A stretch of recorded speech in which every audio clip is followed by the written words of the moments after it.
Hello friends, this is Sherry Asthana and welcome in my channel Edu Lifetime। आज हम factories act की series में एक नए चैप्टर को ऐड करेंगे which is chapter 8 annual leave with wages. Previous video इस एक्ट के लिए आप मेरे चैनल में जाकर फैक्ट्रीज एक्ट की प्लेलिस्ट को ओपन कर सकते हैं। So without delaying more time we start the today's content. So factories act 1948 के चैप्टर 8 में सेक्शन 78 से सेक्शन 84 तक डिस्क्राइब किया गया है। सो सबसे पहले I will tell you what is annual leave with wages. So every worker जो कि किसी फैक्ट्री में जब काम करता है और अगर वो मिनिमम 240 दिन उस फैक्ट्री में एक कैलेंडर ईयर के अंदर काम करता है तो वो एलिजिबल हो जाता है कुछ छुट्टियों के लिए।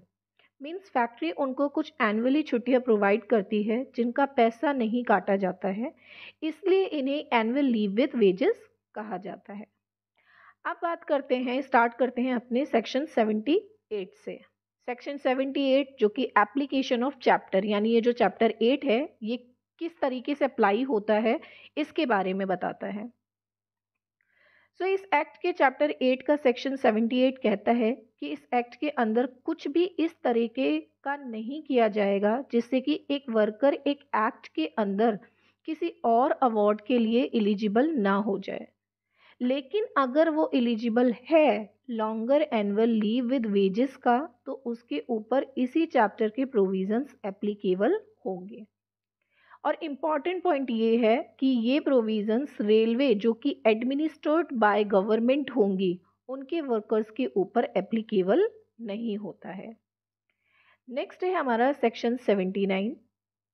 अब इस सेक्शन को हम कुछ पॉइंट्स में डिवाइड कर कर पढ़ेंगे क्योंकि ये सेक्शन बहुत बड़ा है और इसमें बहुत सारे पॉइंट्स दिए गए हैं। सो क्या क्या पॉइंट्स हैं? सबसे पहला है नंबर ऑफ वर्किंग डेज, यानी कितने नंबर ऑफ वर्किंग डेज के बाद में आप एलिजिबल होते हो या एक वर्कर एलिजिबल होता है एनुअल लीव के लिए। सो इसमें कहा गया है कि लीव विद वेजेस उसी वर्कर को मिलती है जिसने एक फैक्ट्री के अंदर एक कैलेंडर ईयर में लगातार 240 दिन या उससे ज़्यादा काम किया है और ये लीव विद वेज उस कैलेंडर ईयर के सब्सीक्वेंट कैलेंडर ईयर में मिलती है। मींस अगले साल मिलती है। आपने एक साल पूरे 240 दिन या उससे ज़्यादा काम किया है, देन जब नेक्स्ट कैलेंडर ईयर आएगा देन आप एलिजिबल हो जाओगे आपके जो प्रीवियस वाला ईयर है उसमें जितनी आपकी छुट्टियां बनती हैं। अब बात आती है कैलकुलेशन की। सो अडल्ट के केस में एवरी 20 वर्किंग डेज पर एक लीव बनती है और चाइल्ड के केस में एवरी 15 वर्किंग डेज पर एक लीव बनती है। इसके अलावा अगर लीव्स हमारी कैलकुलेट करते टाइम फ्रैक्शन में दिन आते हैं, फ्रैक्शन का मतलब क्या होता है, जैसे 0.2, 0.3, 0.4 में जो नंबर आते हैं उनको फ्रैक्शन बोला जाता है। तो फ्रैक्शन के केस में अगर फ्रैक्शन 5 से कम है, मींस लीव्स अगर मान लो किसी वर्कर की लीव 18.3 आती है तो उसकी लीव 18 कंसीडर होगी। और अगर 18.5 तो यहाँ पे क्या हो गया 5 या उससे ज़्यादा, तो ये 19 डेज में कन्वर्ट हो जाएगी। यानी 18.3 आती है तो 18 लीव उसकी बनती है और 18.5 या 18.6 आती है देन वो 19 डेज में कन्वर्ट हो जाएंगी। अब इसके बाद नेक्स्ट इसके अंदर पॉइंट है computation of number of days. Means 240 दिन को किस तरह काउंट किया जाता है या 240 दिन में हम कौन कौन से दिन आते हैं। सो पहले है ले ऑफ की कंडीशन में। अब ले ऑफ की कंडीशन में क्या होता है कि अगर फैक्ट्री में कोई इमरजेंसी होती है, मीन्स किसी कंडीशन में ऑक्यूपायर को फैक्ट्री कुछ टाइम के लिए बंद करनी पड़ जाती है, तो उस कंडीशन में जितने दिन फैक्ट्री बंद रहती है उतने दिन ऑक्यूपायर को वर्कर के वर्किंग डे में जोड़ने पड़ेंगे। यानी कि जितने दिन बंद रहेगी या मान लो कोई ऐसा काम आ गया है कि जहाँ पे कंस्ट्रक्शन का काम स्टार्ट हो गया है या किसी भी तरीके से फैक्ट्री जो है क्या कहते हैं बंद हो गई है 15 दिन के लिए ना, तो यहाँ पे ऑक्यूपायर उन 15 दिन को वर्कर्स के वर्किंग डे में ही काउंट करेगा। ये नहीं है कि वो 15 दिन जो है वो वर्कर्स के वर्किंग डे में काउंट नहीं होंगे, क्योंकि यहाँ पे कौन कर रहा है बंद, किसकी तरफ से कंडीशन आ रही है, ऑक्यूपायर की वजह से तरफ आ रही है। वर्कर तो काम करना चाहते हैं पर ऑक्यूपायर जो है उसको किसी कंडीशन की वजह से, इमरजेंसी की वजह से फैक्ट्री बंद करनी पड़ रही है। नेक्स्ट कंडीशन है कंप्यूटेशन की मैटरनिटी लीव। सो वीमेन को अगर मैटरनिटी लीव दी जा रही है तो 12 वीक्स ग्रांट होते हैं फीमेल वर्कर को। सो 12 वीक वर्किंग डे में काउंट होते हैं। इसके अलावा अर्नड लीव भी वर्किंग डेज में काउंट होते हैं। मीन्स आपके पास लीव है फिर भी वर्कर उस लीव पर फैक्ट्री में काम कर रहा है तो वो उसके वर्किंग डे में काउंट होंगे। यानी आप लीव लेना चाहते हो और आपकी लीव पड़ी भी हुई है पर आपको उस वाले दिन पे फैक्ट्री में काम करना पड़ रहा है तो वो आपका वर्किंग डे में काउंट होगा। ठीक है, तो ऐसा नहीं है कि वो लीव वाले दिन आप काम कर रहे हो तो भी वो लीव कट जाएगी, वो लीव नहीं कटेगी, वो लीव आपकी आगे एडजस्ट होगी। अगर कोई वर्कर किसी ईयर के जनवरी में फैक्ट्री ज्वाइन करता है तो उसकी लीव विद वेजेस कैलकुलेट की जाएगी। कैसे कि उस ईयर में ही has to work at least 2/3 number of days in the remaining of that year. Means उस ईयर में उस वर्कर को 2/3 नंबर ऑफ डेज काम करना पड़ेगा।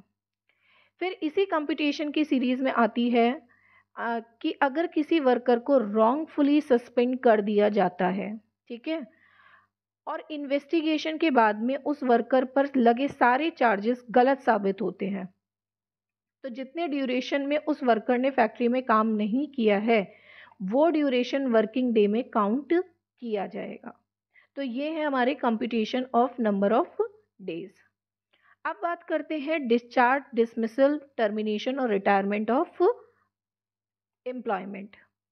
जहाँ पर वर्कर को डिस्चार्ज कर दिया गया है या डिसमिस कर दिया गया है या फिर वर्कर रिटायर हो गया है या उसकी डेथ हो गई है, देन उस केसेस में चाहे वर्कर ने 240 डेज वाली कंडीशन फुलफिल ना की हो तब भी वो एनुअल लीव विद वेजेस का हकदार होता है। और इन कंडीशन में पेमेंट करने के तरीके हैं कि अगर उसे निकाल दिया गया है या वर्कर ने खुद जॉब छोड़ी है देन उस केस में उसके सेकेंड वर्किंग डे तक पे कर देनी होगी। सेकेंड वर्किंग डे मतलब कल फर्स्ट वर्किंग डे होगा, आज उसने छोड़ा, कल फर्स्ट वर्किंग डे होगा, देन परसों आपका सेकेंड वर्किंग डे होगा। तो सेकेंड वर्किंग डे तक पे कर देना होता है उसको। और अगर वर्कर रिटायर है, उसकी डेथ हो गई है तो ऑक्यूपायर के पास 2 मंथ का एटलीस्ट टाइम होता है उसकी फुल एंड फाइनल पेमेंट करने के लिए। अब इसके बाद नेक्स्ट है हमारा कि जो कैरी फॉरवर्ड यानी कि जो हमारी एनुअल लीव्स होती हैं उसको किस तरीके से अवेल किया जाए। ठीक है, तो अवेल करने के लिए क्या क्या पॉइंट्स होते हैं। अवेल करने का प्रोसीजर ये होता है कि एनुअल लीव को अवेल करने के लिए वर्कर को अपने मैनेजर को रिटन एप्लीकेशन देनी है और जिस दिन उसे लीव लेनी है उससे कम 15 दिन पहले उसे ये एप्लीकेशन देनी होगी। बट अगर वर्कर पब्लिक यूटिलिटी सर्विस में काम करता है तो उसे ये एप्लीकेशन 30 दिन पहले देनी होगी। और जितनी भी अवेलिंग लीव्स हैं मीन्स बची हुई छुट्टी उसे वर्कर साल में केवल 3 बार ही ले सकता है। बट अगर वर्कर बीमार पड़ गया है और उसने 3 बार लीव्स अवेल कर ली हैं तो उस कंडीशन में ऑक्यूपायर द्वारा वर्कर को लीव ग्रांट करनी पड़ेगी, चाहे उसने एप्लीकेशन 15 दिन पहले दी हो या ना दी हो फिर भी। अब पॉइंट आता है कि एनुअल लीव की स्कीम कैसे बनती है। ठीक है, नेक्स्ट हमने procedure to avail annual leaves तक पढ़ लिया है। बात करते हैं एनुअल लीव्स की जो स्कीम है उसको कैसे बनाया जाता है। फैक्ट्री में एनुअल लीव की स्कीम बनाने की ज़रूरत क्यों पड़ती है। तो मान लो ज़्यादा क्वांटिटी में वर्कर एक साथ लीव लेने के लिए एप्लीकेशन डाल देते हैं तो उस कंडीशन में तो फैक्ट्री का काम ही रुक जाएगा। इस कंडीशन से बचने के लिए एनुअल लीव की स्कीम फैक्ट्री मैनेजर वर्कर के रिप्रेजेंटेटिव के साथ मिलकर बनाता है। और जब ये स्कीम बन जाती है तो उसे नोटिस बोर्ड पर पेस्ट करना जरूरी होता है, साथ ही चीफ इंस्पेक्टर के पास सबमिट करना जरूरी होता है। और ये जो स्कीम होती है ये 12 महीने तक लागू होती है। 12 महीने के बाद में आपको दोबारा स्कीम बनाना होता है। अगर आपको लगता है कि लास्ट स्कीम सही थी, कोई उसके अंदर चेंजेस करने की ज़रूरत नहीं है, फिर भी आपको नए सिरे से चीफ इंस्पेक्टर का अप्रूवल लेना होता है और उसको दोबारा उस कैलेंडर ईयर के हिसाब से बनाकर पेस्ट करना होता है। नेक्स्ट पॉइंट है लीव के अगेंस्ट में पेमेंट के टर्म में क्या प्रोविज़न है। Payment in the lieu of leaves. अब ध्यान रखिए कि अभी हम सेक्शन 79 ही पढ़ रहे हैं। ठीक है, तो ये सारे पॉइंट जो हैं वो अभी क्या है, सेक्शन 79 की ही है। सो इस पॉइंट में है कि एक वर्कर जिसके पास एनुअल लीव बची हुई है and he is terminated by his occupier, या वर्कर ने खुद ही क्विट कर दिया है और उस वर्कर ने अभी तक अपनी लीव्स का पूरा यूज़ नहीं किया है, तो इस कंडीशन में ऑक्यूपायर वर्कर की बची हुई लीव्स के रिगार्डिंग पे करेगा। अगर वर्कर को टर्मिनेट किया गया है तो उसे ये पेमेंट सेकेंड वर्किंग डे तक मिलना चाहिए। और अगर इन केस वर्कर ने खुद ही क्विट किया है तो ऑक्यूपायर को नेक्स्ट पे डे तक उसको सारी पेमेंट करनी होगी। नेक्स्ट पे डे मतलब क्या हो गया, नेक्स्ट मंथ के पे डे तक, क्या मतलब हो गया कि जो महीने की जिस तारीख को पैसा दिया जाता है उस तारीख तक, 7 जैसे कहीं 7 पे, कहीं 10th को 10 तारीख को सैलरी दी जाती है, तो जो भी उस फैक्ट्री का पे डे होगा उस पे डे तक उसको सारी पेमेंट करनी होगी। अब इसके बाद में एक लास्ट पॉइंट आता है कि इस सेक्शन के अंदर कि अगर कोई भी वर्कर को टर्मिनेट किया जाता है या डिसमिस किया जाता है तो उसको प्रायर नोटिस दिया जाता है, और अगर उस नोटिस में कुछ टाइम पीरियड उस वर्कर को दिया गया है, 15 दिन या 1 महीने का, ताकि वो वर्कर अपने लिए जॉब ढूंढ सके या अपना काम पूरा कर सके, तो जिस दिन उसको नोटिस जाता है और जब तक का नोटिस दिया गया है उस बीच में उसकी सारी लीव्स लॉक हो जाती हैं, मीन्स वो अपनी लीव्स को अवेल नहीं कर सकता है। सो यहाँ हमारा सेक्शन 79 फिनिश होता है। Now moving on section 80, wages during leave period. So इस सेक्शन में 80 में पे मेथड बताया गया है रिगार्डिंग सेक्शन 78 और 79 में दिए गए प्रोविजंस के लिए। तो एक्ट में एक लाइन दी गई है, payable at a rate equal of the daily average of his total full earning. So मतलब क्या हो गया कि सिंपल है, जो भी वर्कर की फुल सैलरी है, मंथली सैलरी है, उसको आप डिवाइड करोगे 30 डेज से, और डिवाइड करने के बाद जो भी आपका आंसर आता है या जो भी आपकी डिजिट आती है, आपके पास जितनी बची हुई एनुअल लीव्स हैं आप उसके साथ उसको मल्टीप्लाई कर दोगे। तो ये मेथड होता है लीव वेजेस को पे करने का। तो एक्ट में एक लाइन दी गई है और इसमें ओवर टाइम और बोनस एक्सक्लूड होता है। इनको हम एनुअल लीव विद वेजेस में इंक्लूड नहीं करते हैं, बट इसमें डियरनेस अलाउंसेस और साथ में जो बेसिक नेसेसिटी से रिलेटेड एडवांटेज हैं उनका कैश इक्विवेलेंट भी दिया जाता है। एंड लास्ट, इससे रिलेटेड रजिस्टर मेंटेन करना बहुत ज़रूरी है। सो सिंपल सेक्शन 80 में क्या कहा गया है कि जो आपकी सैलरी है डिवाइडेड बाय 30, और जो नंबर हमारा आता है उसको जितनी बची हुई एनुअल लीव्स हैं आपकी उसमें आपको मल्टीप्लाई कर देना होगा। जो अमाउंट आता है वो तो आपको पे करना ही करना है, साथ में ओवर टाइम और बोनस एक्सक्लूड होता है, वो नहीं दिया जाता है, बट डियरनेस अलाउंसेस दिए जाते हैं। और जो बेसिक नेसेसिटी से रिलेटेड आपको एक खर्चा दिया जाता है उसका पर डे का जितना कैश इक्विवेलेंट बन रहा है, तो जितनी छुट्टियां बची हुई हैं उसके हिसाब से वो कैश इक्विवेलेंट आपको दिया जाता है। Now section 81, payment in advance in certain cases.